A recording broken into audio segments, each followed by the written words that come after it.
Hey everyone, it's Beverly Hallberg. Welcome to a special pop-up episode of She Thinks, your favorite podcast from the Independent Women's Forum, where we talk with women and sometimes men about the policy issues that impact you and the people you care about most. Enjoy.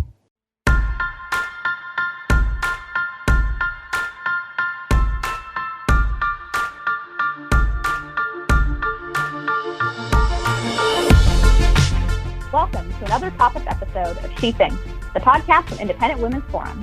I'm Inez Stepman, a senior policy analyst at IWS, and joining me today is Jennifer Braceras, director of the Independent Women's Law Center. Welcome, Jennifer. Hey, Inez. Good to talk to you.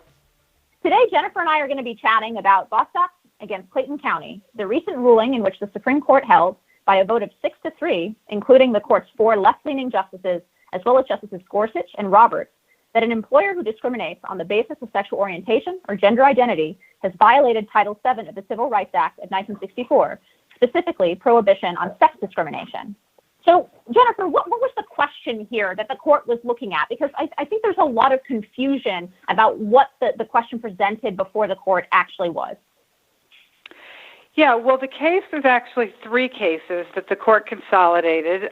2 of them involved cases where an employee was fired because of that employee's sexual orientation. And a third case involved an employee who was born male and transitioned to female and lost his job after he decided to transition. But the court consolidated these cases all together. And as you said, determined that Title VII of the Civil Rights Act of 1964 prohibits discrimination on the basis of those categories. Now, to some people, that might sound fair, or that might, not sound that controversial, but it's really important to remember that the question before the court in these cases was not whether it's wrong to discriminate against somebody because they're gay or transgender, and it wasn't whether federal law should outlaw that discrimination, or if so, how it should outlaw that discrimination. Really, the only thing that the court was being asked to consider was whether the prohibition on sex discrimination in the 1964 Act already protects these categories of Americans. So it was really a very narrow statutory interpretation question. And the court, I think, wrongly decided that the words "because of sex" in the statute include because of sexual orientation and because of gender identity, that you can't separate the concept of sex from those categories. Well, and as even the Gorsuch opinion admits, right, nobody in the 1960s thought that the public meaning of those words, the prohibition because of sex, included gender identity or sexual orientation. And of course, that's why Congress has repeatedly brought up the Equality Act, which does specifically include those categories, which is an admission that the Act doesn't include them already. But what will the consequences be of redefining the term because of sex to include gender identity? I mean, has the court de facto erased the legal distinctions between male and female, or at least the law's ability to distinguish between males and females? I mean, what kind of consequences might this decision have? So we were very concerned with the potential consequences in this case, and that's why, as you know, IWF filed a brief on behalf of the employers, particularly in the transgender case. And our concern was that if the court redefined sex to include transgender status, that would have an impact on a whole host of areas, both within the employment context and outside the employment context, that could adversely impact women and girls. And our primary concern was in the realm of women's sports because, as you know, Title IX prohibits discrimination on the basis of sex in education. It has very similar language to Title VII. Courts interpret them, the same way. And so a ruling in the employment context would necessarily mean that a transgender, male-bodied athlete could then claim that it was sex discrimination to have an all-female team that person isn't allowed to compete on because he's physically male. So that was our concern. Our concern was that this would ultimately, end up taking away roster spots from women and girls, that it would be unfair competition for women and girls, and that ultimately it could lead to the elimination of sex-segregated sport altogether, which frankly is what I think Justice Gorsuch's decision did, because it really went beyond the concept of transgender identity. Because the way that you noted earlier when we were speaking that Gorsuch sort of admits that nobody in 1964 thought that because of sex meant because of gender identity. People didn't even talk about gender identity then. It wasn't even a thing. So he admits that, but the way he kind of achieves his policy results is by saying, look, any time an employer considers the sex of the employee and makes an adverse decision about that person, it's sex discrimination. And that really turns anti-discrimination law on its head, because it used to be every court understood that under any federal sex discrimination statute, that discrimination meant treating men and women unequally.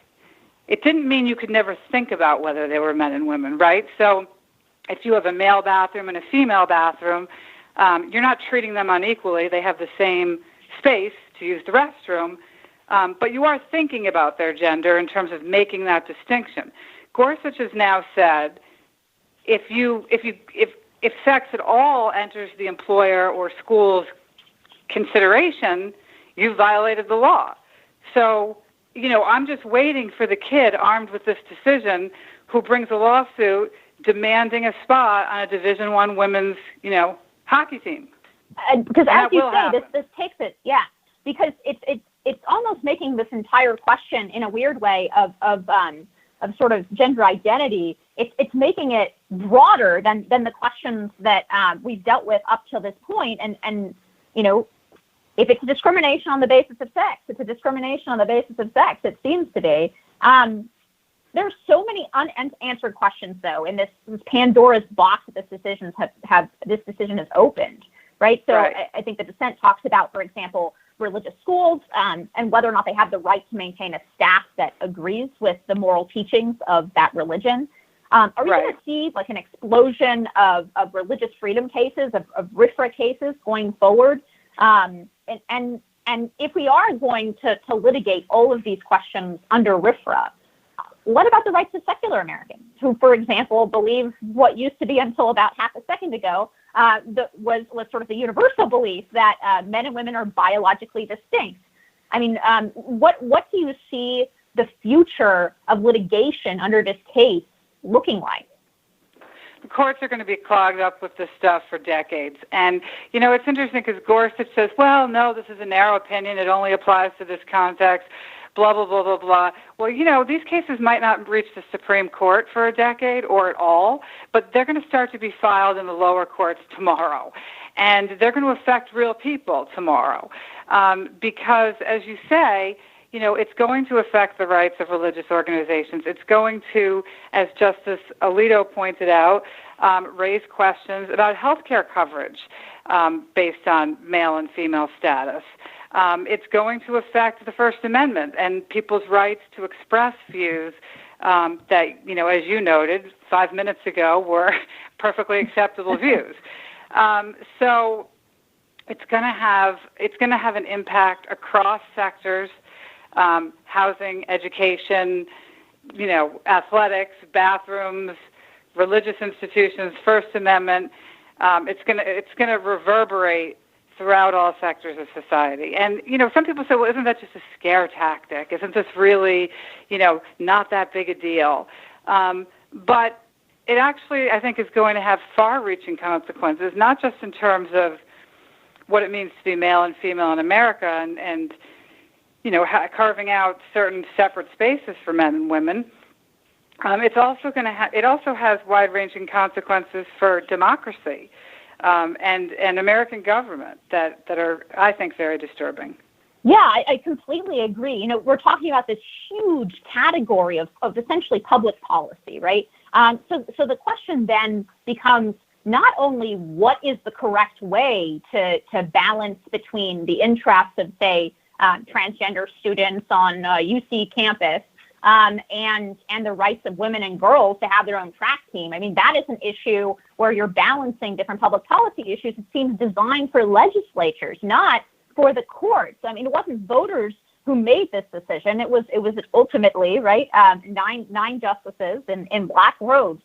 So this decision takes yet another huge category of public policy issues out of the hands of American voters, a majority of whom, by the way, are women, and hands them to the courts. So it really seems, and this trend seems to only accelerate recently, like the space for politics, for old-fashioned voting and politics, seems squashed smaller and smaller between what's an increasingly aggressive administrative state of alphabet soup name agencies rendering rulings and issuing regulations and dear colleague letters and the like, and then a federal court system that certainly seems to feel comfortable redefining the law that Congress wrote in 1964, for example, like the case that we're talking about. I mean, where's the third branch of the federal government? Where is Congress in all of this? Can Congress still amend, for example, Title VII or Title IX? I mean, what happened to Congress? Well, that's a big question. I think there's a lot to unpack there. And I would first say it not only takes things out of the political sphere where they should be resolved, but it also takes these decisions away from local communities, right? Because a lot of times, we're not talking about Jim Crow segregation here. And lots of times local communities find ways to accommodate people and sort of, strike a balance, and everybody's sort of fine with the resolution without making a federal case out of it, right? And so, I give this example all the time that there was a transgender student, someone who was born female, who was recruited to Harvard College for the swim team, and she transitioned to male in between the time she was recruited and admitted to Harvard and the time that she got to Harvard. So when this person got to Harvard, she was now a he, and he wanted to swim on the men's team. And Harvard said that was okay, and nobody cared. Well, why didn't they care? Nobody raised an issue about it because this person went from being one of the top swimmers in the league on the women's side to being one of the worst swimmers in the league on the men's side. So in that case, nobody cared, but that's fine. Everybody was okay with it, and it wasn't a big deal. Now, if it had been the other way around, there would have been, I think, different interests, and it would have had to be dealt with a different way. But my point is, Harvard just kind of dealt with it. Nobody had any complaints. It was what it was. But now they're sort of taking away the power of local communities to figure out a solution to the problem. And I object to that a lot. As for Congress's role, I think Congress should amend these statutes in response to this decision. I think Congress should start by amending Title IX to clearly state that it's okay to have sports segregated along the lines of biological sex. That if you don't have sex-segregated sport, women are never going to be able to compete with men at that level physically. That's just science. And there are certain areas where men and women are different, and this is one of them. And therefore, we are going to have separate teams for biological males and biological females. And I think Congress should amend the statute to explicitly say so. Well, I agree. Congress should definitely be looking into all of that, and actually, I think this is something that could be politically supported with a quite wide band of the American political spectrum, right? I know you yourself are a mom of an athlete. Your daughter is a college athlete, right, or a high school athlete. Yeah, become a college athlete. One of each. And so I definitely think that there's a lot of moms and athletes out there who would certainly support such an amendment to Title IX. Look, Martina Navratilova supports that amendment, and she's been very clear, very supportive of gay and transgender rights. But when it comes to sports, she understands the science.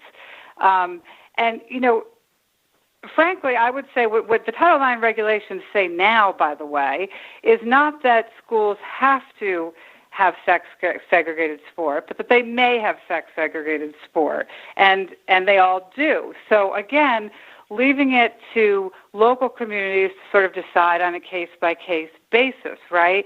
Another example is at my daughter's high school, when she was, I think a sophomore, they didn't have a goalie on their field hockey team. Field hockey is it's in America a female sport. In other parts of the world, it tends to be played by both sexes. But anyway, they didn't have a goalie. The only way they could field a team and have a season is if they got this kid who was a boy who played ice hockey, and he was the goalie on the ice hockey team, and he volunteered to help them out for the season. And some people objected, but they ended up compromising, saying, yes, he can play, because if he doesn't play, you're not going to have a season. So again, it was a local compromise that was struck to deal with a specific situation without the federal government micromanaging. I think the law should be amended to allow schools to have sex-segregated teams, but of course there are always going to be exceptions to the rule. So there are exceptions in other contexts as well. This actually brings to mind for me the Dear Colleague letter that was issued under Title IX by the Obama administration to K-12 public schools on this exact matter, on the accommodation of students who were born one biological sex and claim to be another. And you're right that, top-down sort of one-size-fits-all rules often destroy actually the kind of solutions and accommodations that could be possible. So in this case, one school actually created a separate changing room. So they had a student who, I can't remember if was a biological boy who claimed to be a girl or vice versa, but essentially they created for this student an individual changing room. So the student would neither use the male nor the female locker room, but had his or her own locker room. And that was actually deemed to be a violation. The Justice Department in the Justice Division of the Education Department issued a decision basically saying, no, you can't accommodate in this way. You have to allow this student to use the locker room that is in accordance with the sex that he or she claims to be, which again blew up exactly that kind of civil society, individual level solution that this school had worked out that was basically working for everybody. That is exactly what I'm talking about, Inez. That sometimes it shouldn't be so black and white that that the rules have to be this way. Sometimes communities can figure these things out on their own in a way that balances the competing interests of everyone involved, both the privacy interests of students as well as the right of the person who's transgender to not be in a bathroom where they think that's not where they belong. So we're talking a bit about these kinds of one-size-fits-all rules, but this case has really brought to mind another issue that you and I both work on at IWF, which is the Equal Rights Amendment, which I would seem to kind of blow this whole transgender issue out of the water in the sense that theoretically under the ERA, you erase all sex distinctions and you wouldn't even have to claim to be the opposite biological sex if you wanted to win. If a boy wants to run on the girls' track team, he just says, you know what, you're discriminating against me on the basis of my sex because I'm a boy and that's wrong. I demand a spot on the women's track team. Yeah, I think it's really interesting because, conservatives for years have made the argument that if the ERA passes, that sex could be interpreted broadly, to include really other categories besides male and female. And I think a lot of people on the left thought that was alarmist. But don't you think that this ruling sort of shows that that's inevitably what would happen if the ERA were to be added to the Constitution? It's so funny. Even Phyllis Schlafly, towards the sort of end of the battle against ERA in the early 80s, she'd actually moved away from what was then called the potty wars, right? The claim that the ERA would essentially outlaw single-sex restrooms and locker rooms in public schools and in public universities. But now we're actually grappling with these issues, like so many things, that we're the right is told that we're hysterical, that we're on the slippery slope, and we're engaging in a logical fallacy, taking a principle that the left upholds to its logical conclusion. But like so many of those other things, now we're actually having the potty wars, right? Absolutely, I think this has implications for the Equal Rights Amendment. As of course, you and I are both have legal backgrounds, so we know this, but I think the average American may be less familiar. This case, Bostock, was adjudicated under a law that Congress passed, right? The 1964 Civil Rights Act, right? So that's different than enshrining it into the Constitution. This decision does not enshrine its outcome as part of the Constitution. It simply interprets a law that Congress passed. In both of our right, which theoretically Congress could repeal that law tomorrow if it wanted to. I mean, it's not going to do that, but it could. Or it could say, we don't agree with the Supreme Court's interpretation of the law that we passed, so we're going to amend it and make our meaning clear, right? I mean, that happens all the time. Yeah, well, the ERA would foreclose that possibility, right? So if we were to ratify the ERA, it would take another constitutional amendment, the 2/3 of each house of Congress, and then 38 states to go ahead and ratify the reversal of that or the amendment to that, just like we had to overturn prohibition by amendment because it was put into place by amendment. But yeah, I think they really overlap in one very important respect. They both show how many common sense distinctions between men and women the law actually makes, that a lot of people, I think, don't think about because they're so common sense that we don't consider them in the sort of typical parlance versus the term of art in a courtroom. We don't consider them discrimination, right? But in terms of the legal sense, they are. Like the potty wars we were just talking about, right? Like different men and women's locker rooms in public schools, having separate prisons for men and women, right? And this brings up a key distinction, I think, between discrimination on the basis of race and then discrimination on the basis of sex, right? We don't admit that any kind of discrimination on the basis of race, with the one exception of affirmative action, is constitutional, right? And we'll see what happens with affirmative action after that. The 25 years are up. But they're almost up, Inez. I know, it's counting down. No, but obviously affirmative action is a controversial public policy in itself, but that is the single exception, right? That our courts recognize that laws can distinguish between races for the purpose of rectifying past historical injustice. With sex, the courts allow some other exceptions, right? Like separating men and women in prisons. That's not constitutional with regard to race. We don't have prisons for white prisoners and prisons for black prisoners, right? We put all men together and all females together. But this is so common sense.